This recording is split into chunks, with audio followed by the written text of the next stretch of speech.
ಯಾಕೆ love failure ಇದಾನು? ಏಯ್ ಅದೇ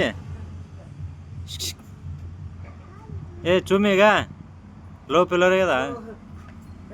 ಹಿಂಗೆ ಕೂತಿ ಏನಾಗ್ಯದ? ಏಯ್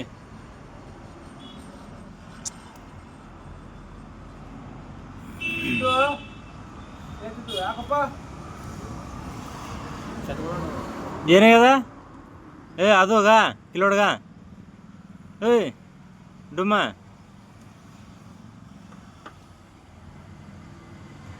ಯಾರು ಹೊಡೆದಾರನು? ಹಾಂ ಏಯ್ ಅದೋಗ ಯಾರು ಹೊಡೆದಾರ? ಯಾರು ಹೊಡೆದಾರ? ಹಾಂ ಮಮ್ಮಿ ಹೊಡೆದಾನು? ಏಯ್ ಮಾತಾಡಲ್ಲ? ಯಾರು ಹೊಡೆದಾರ? ಯಾರು ಹೊಡೆದಾರ?